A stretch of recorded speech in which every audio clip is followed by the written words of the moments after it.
नमस्कार और जय मसीह की। आज हम उत्पत्ति की पुस्तक को सीखना जारी रखेंगे।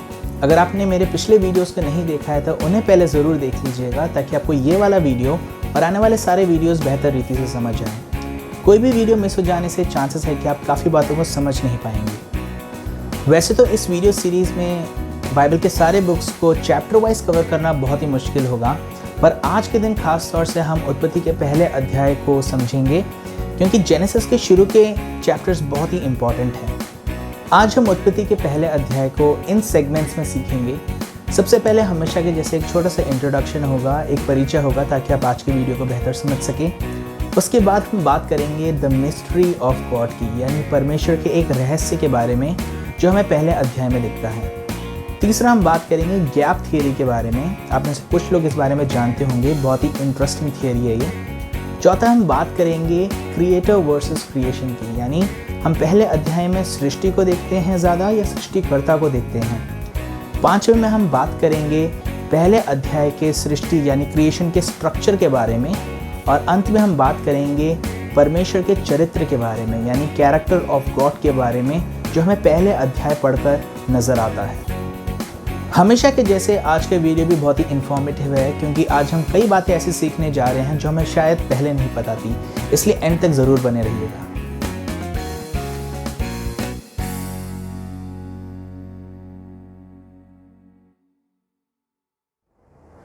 उत्पत्ति का पहला अध्याय बहुत ही सुपरनैचुरल है।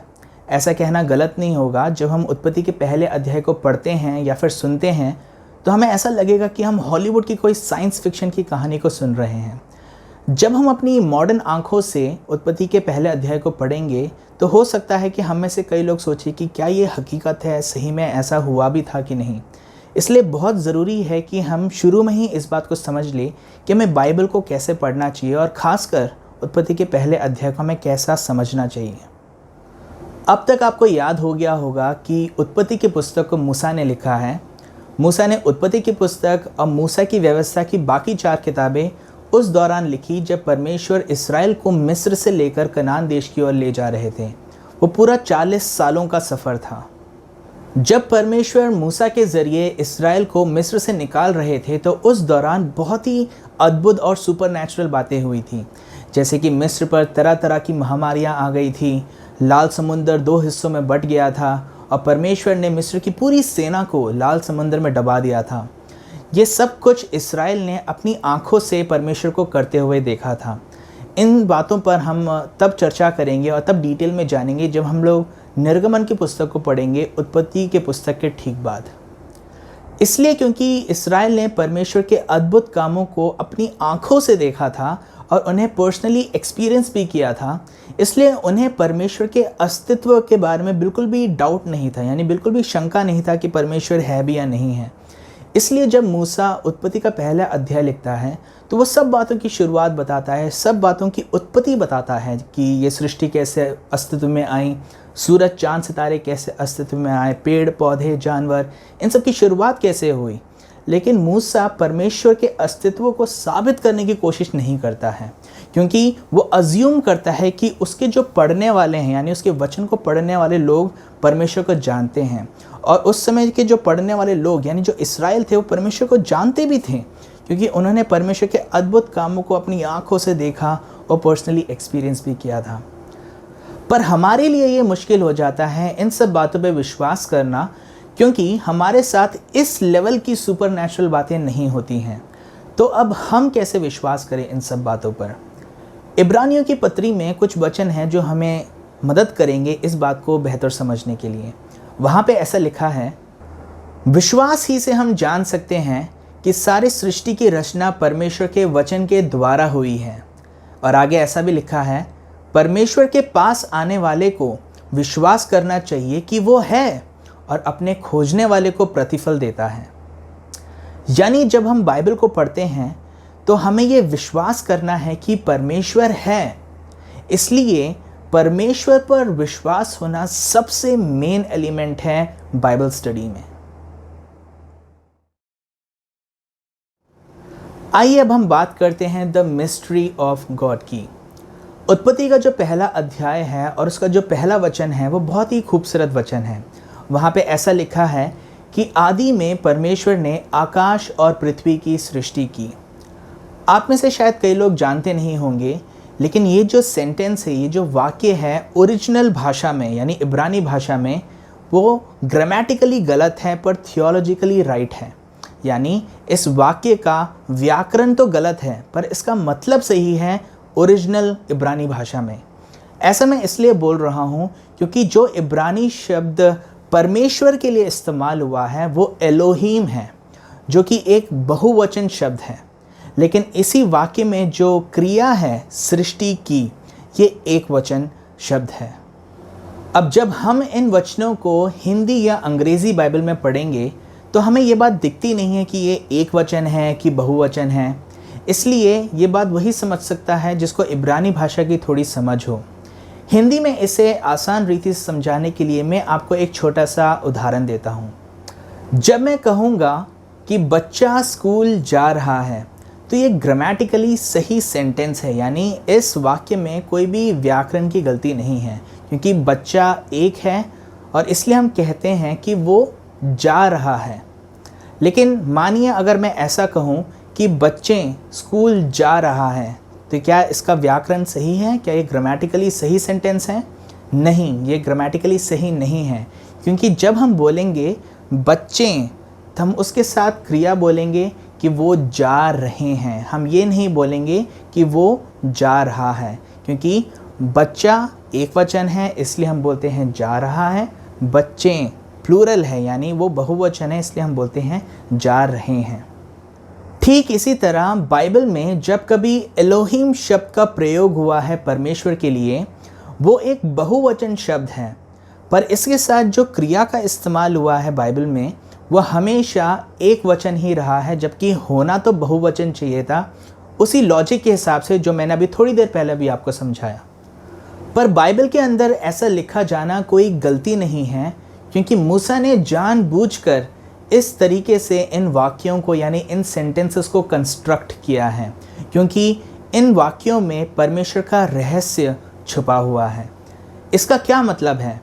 इसका ये मतलब है कि there is plurality in God yet he is one, यानी परमेश्वर एक से ज़्यादा व्यक्तित्व हैं पर फिर भी वो एक हैं।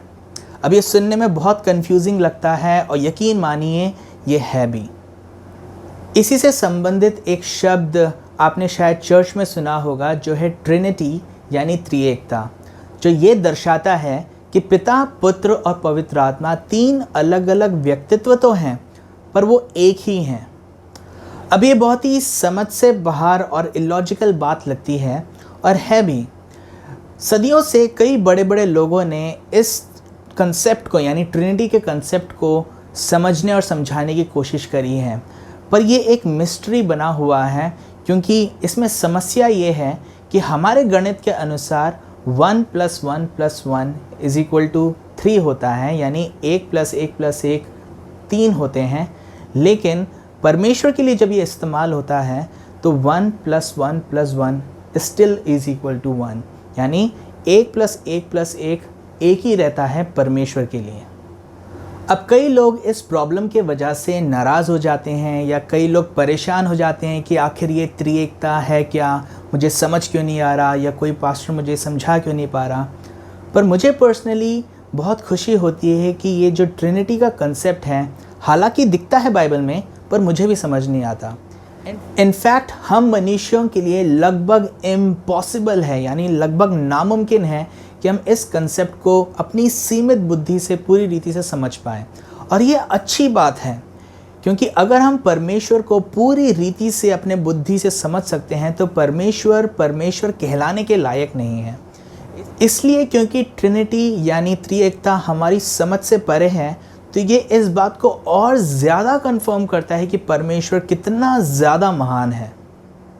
पौलुस पहला कुरिन्थियों 13वें अध्याय उसके 12वें वचन में कहता है, अभी हमें दर्पण में धुंधला सा दिखाई देता है परंतु उस समय आमने सामने देखेंगे।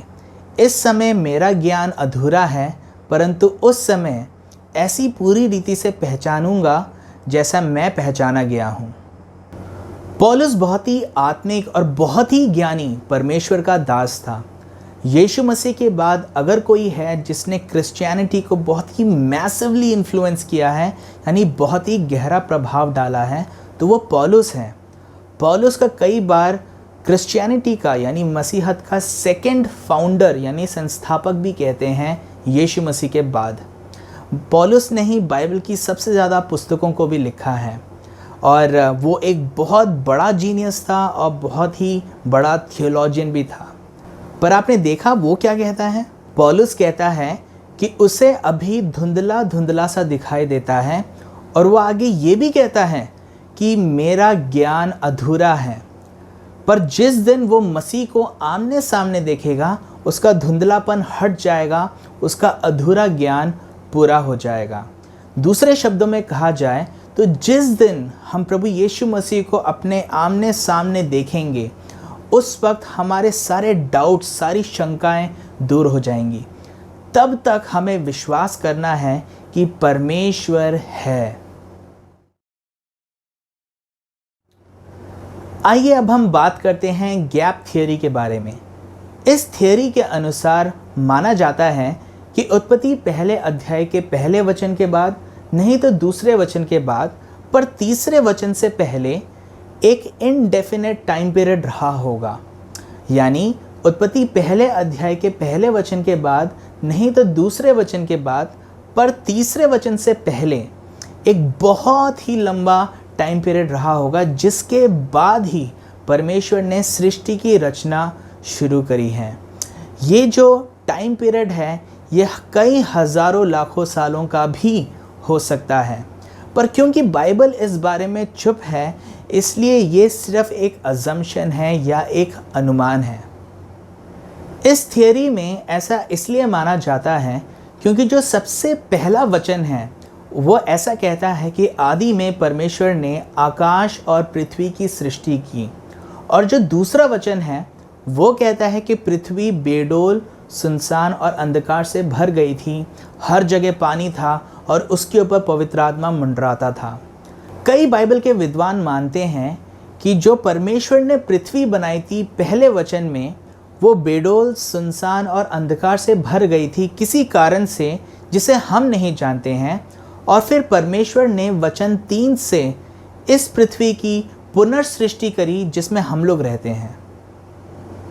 मैं आपको गैप थियरी के बारे में इसलिए बता रहा हूँ क्योंकि हमारे स्कूल्स और कॉलेजेस से हम साइंस और हिस्ट्री जैसे सब्जेक्ट्स के द्वारा सुन सकते हैं कि वो कई हज़ारों लाखों साल पुरानी बातें करेंगे। पर जैसा मैंने आपको पहले वीडियो में बताया था कि हमारा मानव इतिहास 6000 साल पुराना ही है, इसलिए हम एक्स्ट्रा टाइम कहाँ से लाएं। तो अगर गैप थियरी सही है तो वो विज्ञान की काफ़ी सारी बातों को, पूरी नहीं तो एटलीस्ट काफ़ी सारी बातों को कॉम्प्लीमेंट ज़रूर कर सकती है। पर ये एक ह्यूमन थियरी है, यानी ये एक मनुष्य की सोची हुई विचार है या एक थियरी है, इसलिए ये सच हो भी सकती है और नहीं भी हो सकती है। पर क्योंकि बाइबल इस बारे में एकदम खामोश है, वो इस बारे में कोई बात का खुलासा नहीं करती है, इसलिए हम ना तो इसे कंफर्म कर सकते हैं ना ही इसे हम डिनाई कर सकते हैं। हमें इस बात को समझना होगा कि बाइबल उन सारी बातों का खुलासा हमारे साथ करती है जितना हमारे विश्वास के लिए फ़ायदेमंद है, चाहे वो सृष्टि से संबंधित हो, चाहे वो परमेश्वर से ही संबंधित क्यों ना हो। इसलिए हर बात में हमारा स्टैंडर्ड और पॉइंट ऑफ रेफरेंस प्रभु का वचन ही होना चाहिए, किसी भी मनुष्य की विचारधारा या थियरीज नहीं होनी चाहिए। अगर मैं आपसे पूछूं कि उत्पत्ति का पहला अध्याय किस टॉपिक पर यानी किस विषय पर बात करता है, तो आप में से अधिकतर लोग कहेंगे कि उत्पत्ति का पहला अध्याय सृष्टि के ऊपर बात करता है। अगर आपका जवाब ये है तो आप गलत तो नहीं हैं, पर अगर आप ध्यान से उत्पत्ति का पहला अध्याय पढ़ेंगे तो आप पाएंगे कि उत्पत्ति का पहला अध्याय सृष्टि से ज़्यादा सृष्टिकर्ता पर जोर डालता है।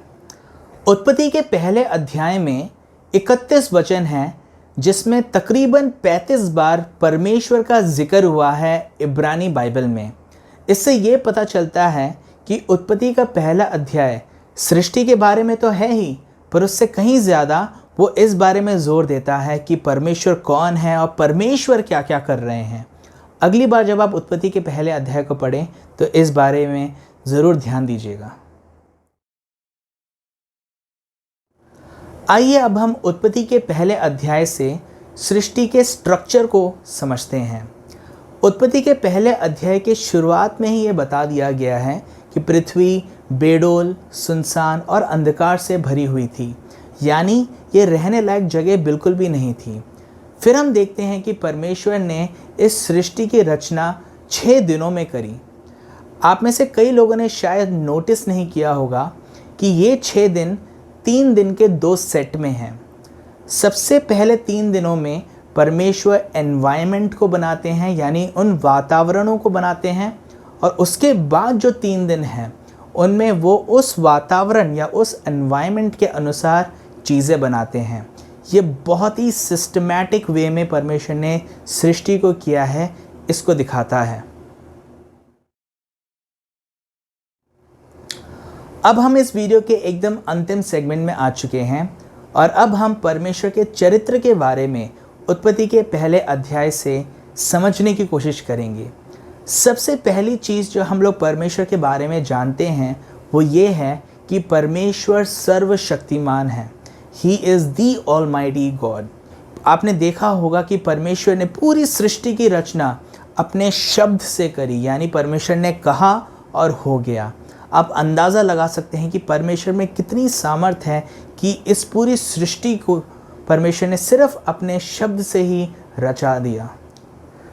परमेश्वर के चरित्र की दूसरी बात हम लोग ये सीखते हैं इस अध्याय से कि परमेश्वर के लिए कुछ भी नामुमकिन नहीं है। इस अध्याय में हम लोगों ने देखा है कि परमेश्वर ने कुछ भी नहीं की अवस्था से सब कुछ बनाया और इतना खूबसूरत बनाया है, यानी परमेश्वर के लिए कुछ भी नामुमकिन नहीं है। तीसरी बात जो हम परमेश्वर के चरित्र के बारे में उत्पत्ति के पहले अध्याय से सीखते हैं वो ये है कि परमेश्वर हाईली क्रिएटिव है, यानी परमेश्वर बहुत रचनात्मक है।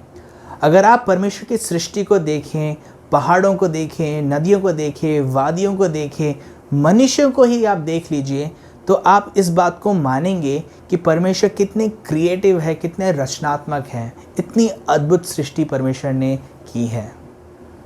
चौथी बात जो हम परमेश्वर के चरित्र के बारे में सीखते हैं वो ये है कि परमेश्वर अच्छे हैं, यानी he is a good God. ऐसा इसलिए क्योंकि आप ध्यान देंगे बाइबल में कि परमेश्वर ने जब भी कोई सृष्टि करी उसके बाद परमेश्वर ने कहा कि ये अच्छा है, ये अच्छा है, ये अच्छा है। और जब परमेश्वर ने मनुष्य की सृष्टि करी तो परमेश्वर ने कहा ये बहुत अच्छा है। सब कुछ अच्छा बनाने वाला कौन हो सकता है जो खुद भी अच्छा हो, यानी परमेश्वर अच्छे परमेश्वर हैं। परमेश्वर के चरित्र की 5वीं बात हम इस अध्याय से ये सीखते हैं कि he is very systematic and orderly, यानी परमेश्वर बहुत ही तरीके से काम को करते हैं। वो बिल्कुल भी लापरवाह नहीं हैं और केयरलेसली और लापरवाही के साथ कोई काम करते नहीं हैं। मैंने आज ही आप लोगों को बताया कि किस तरीके से और अच्छे ढंग से सिस्टमैटिक वे में परमेश्वर ने इस पूरे सृष्टि को रचा है। छठी चीज़ जो हम परमेश्वर के चरित्र के बारे में इस अध्याय से सीखते हैं वो ये है कि he is a God who loves communicating, यानी वो एक ऐसा परमेश्वर है जो अपनी सृष्टि से बात करना पसंद करते हैं। कितनी अद्भुत बात है कि परमेश्वर ने सृष्टि की रचना अपने शब्द से कही, कि उन्होंने कहा और चीज़ें हो गई।